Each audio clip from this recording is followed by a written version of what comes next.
Dahil tamang-tama na sa ating pong Zoom Papaya! Si Batangas 2nd District Representative at siya pong Chairperson ng House Committee on Justice, si Representative Jinky Luistro. Congresswoman, magandang hapon po. Tony Enrica po ito. Magandang hapon po, Tony Enrica, and to all the televiewers. Thank you for having me here. Sinabi this ko Hi, afternoon. Kong Jinky. Thank you. Sinabi ko lang dati na dapat yung background ko background mo madilim, itim. diba? Para bagay sa akin yung kunwari, i-recreate ko yung Kaya nga. kayong mga kayo. Si Kong Jinky pala Kung gagawa. Jinky pala ang magre-recreate. Oo. Ay, hindi. Hindi naman ganun si... Hindi ko narinig yun. Oo. Yung background ng madilim. Ang sabi ko kasi, Congresswoman, dahil naglulokohan kami ni partner Rica dito, sabi ko, yung line of succession sa presidente, Oo. kung sakaling he becomes physically or mentally incapacitated, Who's gonna take over? Hindi ho ba the Vice President takes over? Di ho ba? That is correct. Yes. Alam mo. Kaya po ganun yung sasabihin niya. Kapos, sa dilim. ang problema, yung susunod, kapag nag-take over, Oo. katulad nung video niya noon, Oo. nung hinuli yung kanyang Nag-viral. chief of staff, Oh. madilim yung background, Oo. tapos yung kanyang mga binibitawang maanghang Oo. salita, may kasamang kayong mga kayo Ah, ng mga nako. ganon. Pero hindi naman ganon siguro. Narinig niyo ho ba, Congresswoman, na pansamantalang dinala sa ospital kagabi si Presidente? Yeah, I saw it in the social media. Okay. And how do you feel Oo. now that he admitted that he's being treated for diverticulitis? Sabi naman niya, yung diverticulitis Yeah. is a common illness para sa mga taong stress, always working, at admittedly daw, aging. Yun na nga po. Oo. Pero sana nga po, hindi naman daw life-threatening at madadaan pa sa change of diet or sa gamot.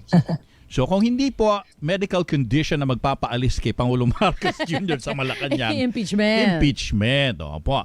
Ano ho ba ang lagay na ngayon ng impeachment complaints? Dahil meron na pong ni-refer to the Office of the Speaker, pero may nagsubok pa maghain ng ikalawa at ikatlong impeachment complaint. How should the House treat those three? Well, under the rules, maliwanag na upon receipt ng Secretary General, she should transmit immediately to the Office of the Speaker. And then from the Office of the Speaker, he has a period of 10 session days to transmit it to the plenary. It must be included in the order of business of the plenary. Okay. Thereafter, the plenary has a period of 3 session days to refer it to the Justice Committee.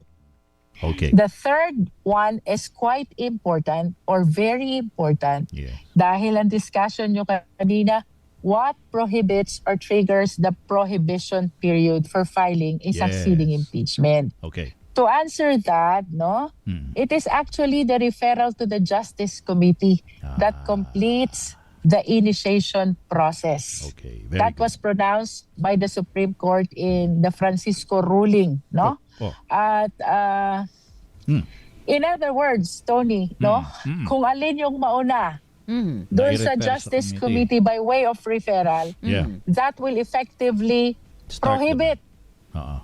the succeeding impeachment complaints, and that will trigger the running of the 1-year prohibition period for impeachment against the same impeachable official. In other words, ang sinasabi po ng saligang batas, isang impeachment complaint lang In a year. per impeachable official every year. Yes. And what will trigger the application of that rule is once ma-refer na sa Justice Justice Committee Committee. ang impeachment complaint. Okay, eto na, Kong Jinky, because hindi naman komot na i-file, kaagad itong matatanggap at maaaprubahan ng plenary. Because dun ba ho sa plenary, kailangan na nilang i-determine yung sufficiency in form and substance o sa Justice Committee lamang yan? That is a matter that falls exclusively in the jurisdiction of the Justice Committee. As a matter of fact, Tony, Yes. para sa kaliwanagan ng ating mga kababayan, mayroon pong 5 steps Okay. na gagawin sa Justice Committee. 1, determination of sufficiency in form. Okay. Second, determination of sufficiency in substance. Okay. Number 3, if the impeachment complaint is sufficient both in form and in substance, we have to determine if there's sufficient basis for impeachment complaint. Okay. Thereafter, number 4, we will be proceeding to the hearing proper. No? Dito sa hearing proper, dito na papupuntahin ang complainant at ang witnesses. Yeah. And the last one, Mhm. the committee should determine whether or not there is probable cause to support the impeachment complaint. Ayun. Whatever will be the decision of Yeah. the Justice Committee Yeah. as to the existence of probable cause or non-existence of probable cause, we have to submit our report to the plenary subject to the approval of the at least 1/3 of Okay. all the members of the House. Alright. Ngayon, iniisip ng mga tao, Congresswoman, na ang pag-refer ho ba ng Secretary General nung impeachment complaints to the Committee on Justice ay chronological. Meaning to say, nauna sila mag-file so ito muna ang suriin ninyo using your 5-step process. And then yung second and third, sila na naman yung susunod mong i-evaluate. Paano kung yung una, na-evaluate nyo na, okay na kayo doon? Does that mean isasantabi nyo na yung second and third? I cannot speak for the office of the Secretary General, Tony, no? Not even for the office of the Speaker and not even for the plenary kasi ang dami nun, Okay. no? But I think it is natural na kung alin yung nauuna, Yun ang yun ang nauna. unang nako-consider. Ah. Which is what happened to the first impeachment complaint against the President because I heard from the news Yeah. na transmitted na to sa office ni Speaker. Yes. Yeah, So considered na nauna na siya. Okay. yeah. But Ngayon, balikan natin, Tony, yung what triggers the the ban. 1-year prohibition period. Yes. Hindi pa po na-trigger yun kasi nasa office pa lang ni Speaker. Correct. As a matter of fact, from the office of the Speaker, pupunta pa sa plenary. From plenary, pupunta sa Committee on Justice. Yes. Pag nakarating yan sa Committee on Justice, that will trigger the application of one impeachment complaint Yes. per impeachable official Ngayon, every year. Yes. Ngayon, ito ang tanong ko din Kasi kung gugustuhin ng plenary na simplehan ang trabaho ng Committee on Justice, dapat isa na lang ang i-refer nila sa inyo. Pero kung sabihin ng plenary na, sige, let's consider all the 3 or kung baka may sumunod pang-4, pang-5, pwede nilang isubmit lahat ng multiple impeachment complaints sa inyong committee para sabay-sabay niyong i-evaluate using your 5-step process. I wish to answer your question by saying it all depends on the members of the House, no? Right now, we are 313 members of the House of Representatives. Yes. As to pag dumating yan at nagpang-abot sa plenary, it really depends on them kung anong magiging judgment nila Yes. on whether i-consider ba nila yung nauna or whether itra-transmit ba nila ng sabay-sabay Yun na. to the Justice Committee. If the latter will happen, then we have to consolidate all the impeachment complaints, no? Otherwise, kung isa lang ang matransmit, again, matri-trigger ang 1-year prohibition rule. Correct. So consolidation is possible. If there are multiple complaints that the plenary will refer to the Justice Committee, you can consolidate all of them. Ulitin natin kung sabay-sabay sila Yes. na marirefer Yes. sa Justice Committee because no way na may mauuna at may mahuhuli. No? Kasi kung alin yung mauna, that effectively bars the succeeding impeachment complaints. Now, kung sabay-sabay sila na marirefer sa Justice Committee, yes, consolidation is possible. Possible but not necessary. Well, it depends really on the plenary. If that will be their decision to transmit all of them at the same time, the Justice Committee will have no other option but to consolidate.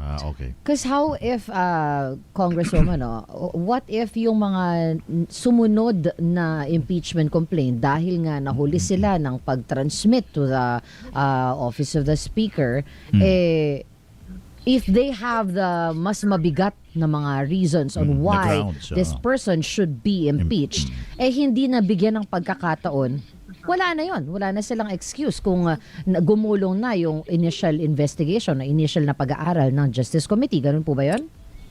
Rika, that is the consequence. And we have to understand, no? Kaya tayo may rules on impeachment under the 1987 Philippine Constitution.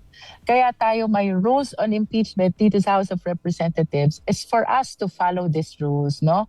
No way that we can go away from the rules on impeachment that is existing right now. Okay. Following that, what you said po, Congresswoman, no? And if we're gonna apply that on the plans for complaints to be filed against the Vice President once the February 6 deadline lapses, mag-uunahan po ang mga yan. Sabihin natin maraming darating. O meron pang isa talagang nauna ng 1 minuto sa kanila. Ganun na po yan. Hindi na po madidinig yung iba. Or pwede pa po as long as sabay-sabay silang maitatransmit sa office ni House Speaker. Yeah. If that will happen, no? Alalahanin din natin, Rika, hindi pa tapos yung naunang impeachment complaint against the Vice President. We will remember that the first impeachment complaint was declared as unconstitutional by the Supreme Court. However, mayroon pong motion for reconsideration ang House of Representatives, which to this date is still pending, unresolved by the Supreme Court, no? Okay. By the Honorable Supreme Court. So, we have to determine first, ano bang mode na gagamitin if ever there will be a second impeachment complaint against the Vice President, no? Meron kasi tayong dalawang modes. One is filed by private individual, is sponsored by House member, Yes. or Initiated filed by the House member himself. Yes. Doon sa first mode, mandatory ang referral sa Justice Committee. Okay? Yung second mode natin is the filing by at least 1/3 of the members of the House. Yes. At ito yung nangyari dun sa first impeachment complaint ni VP, Yes. no? Yes. Itong second mode of filing an impeachment for the understanding ng ating mga kapwa Pilipino. In layman's term po, para siyang express lane Correct. na allowed ang House of Representatives to transmit directly to the Senate without need at all of referring the impeachment complaint to the Justice Committee, no? So, I do not want to speculate, but if and when a second impeachment complaint will be filed against the Vice President, no? Let us determine first, anong mode ba ang gagamitin dyan? If it will be the first mode, same process as discussed with respect to the impeachment complaint against the President, Correct. the one pending right now. Yeah. But if it will be the second mode, again, na signed and verified by at least 1/3, no? Medyo may crisis tayo dyan. Reason is we do not know which rule really to follow, no? Well, For conservative lawyers, I would say, since hindi final ang Supreme Court decision and has not ripened into a jurisprudence yet, because there's still a pending motion for reconsideration to be resolved, yes. I would say, as a conventional, with this conventional mindset, Yes. I will be following the letters of the Constitution. And the existing house And- rules. House rules. Yes. And we will remember, wala sa Constitution at sa existing House rules ang notice and hearing para dun sa second mode. Correct. Ito'y nasama na lamang because of the Supreme Court Yes. decision. Correct. I was about to say na binago ng Supreme Court yung rules, partner. Yun nga, na hindi Di ba? naman nakalagay talaga. Parang sa ginawa nga nilang Constitution. yung in a civil court na the defendant has the right to respond, di ba? May mga ganun pa eh. So, anyway. Yes, that's correct, no? When doon kasi sa second mode, yung notice and hearing, under the existing rules, yung notice and hearing sa trial mangyayari, which will happen in the Correct. Senate, no? Correct. But again, we respect the Supreme Court and we recognize the Supreme Court as the final arbiter of all controversies concerning our existing rules and laws. Oo. Pending pa po tayo dun sa sinasabi ng sasabihin ng Supreme Court. If dumating na yung period ng nag-lapse na nga yung 1-year ban, wala pa silang Wala sinasabi. pang desisyon. Ano po mangyayari sa atin ngayon? Yun nga. It depends on the House of Representatives Kung susunod. paano ba nila yan i-appreciate, no?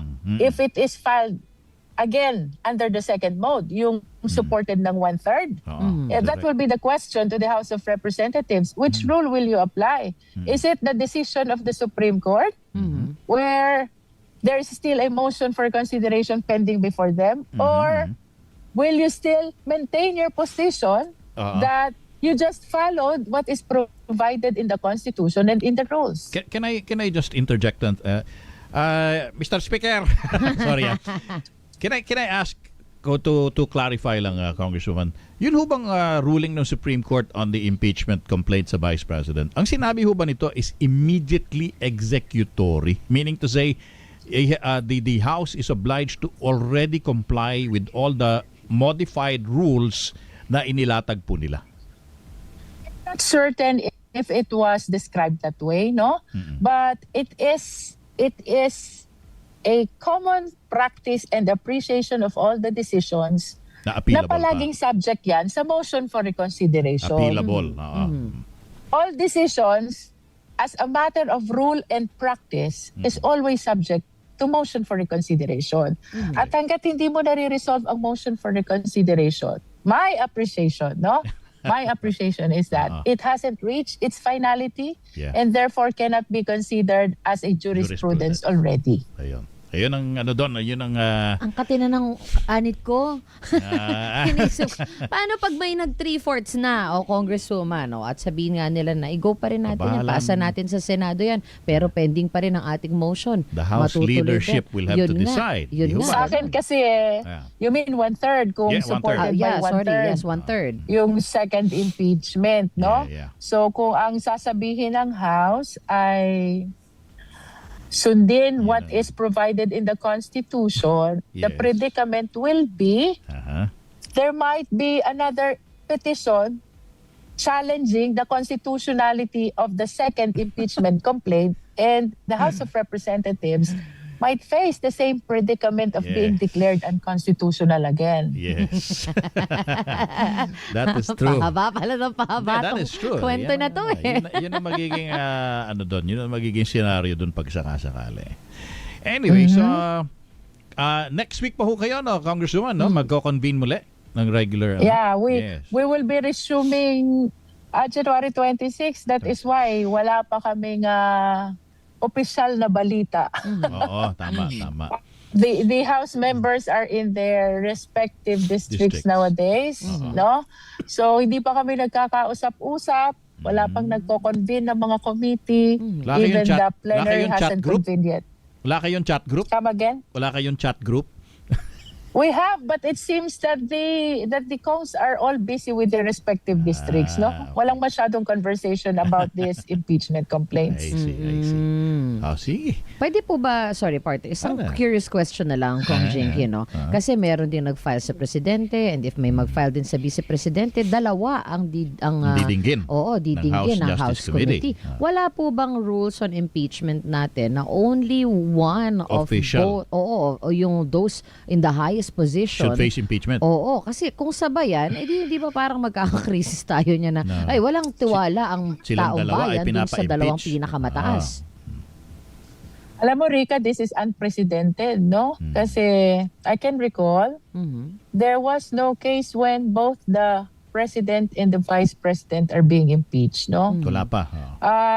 Wala pa ako. Kayo ba may naaalala? Ako walang Not in recent memory. Wala. Oo.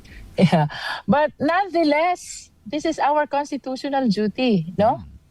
And we should be ready for this. And to answer your question, Rica, walang rule na nagbabawal ng impeachment complaint Sabay. at the same time against the president, who is the highest official, and the vice president being the second highest official. Kaya Let me just articulate, no? Yeah.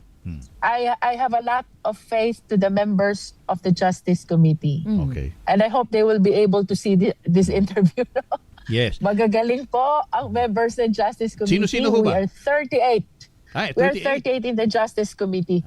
Siguro pag na-transmit na lang, I will be sharing with you the members of the Justice Committee. Okay. But anyway, it's available in our website, Okay. the members of the Justice Committee. Pero sinong Nag-worry lang ako, baka may makalimutan ako eh. sinong pinakakanang kamay nyo ngayon sa Committee on Justice?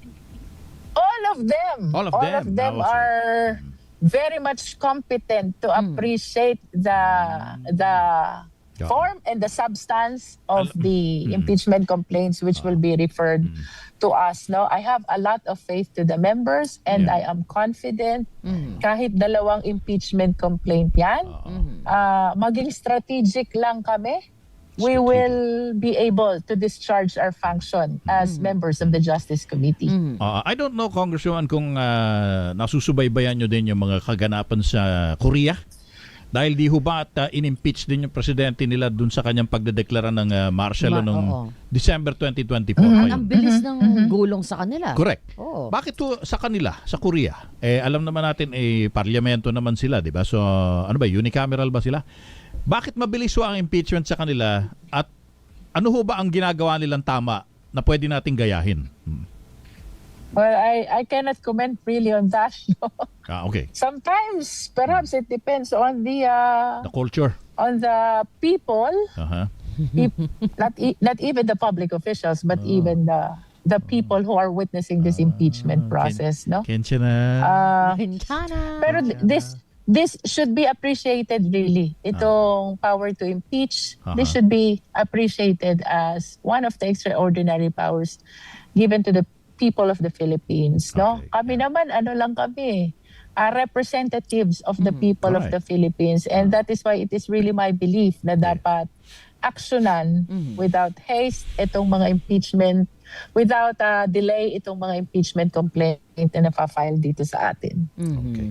All right. Sige, partner. Medyo kailangan natin i-dissect ng maayos tong mangyayari sa susunod na mga araw para digest. maintindihan din ng mga natin, Pero malinaw naman. kapamilya. Malinaw Yes. naman ang pagkakapaliwanag. Yes. Congresswoman Jinky, thank you so much. Salamat po.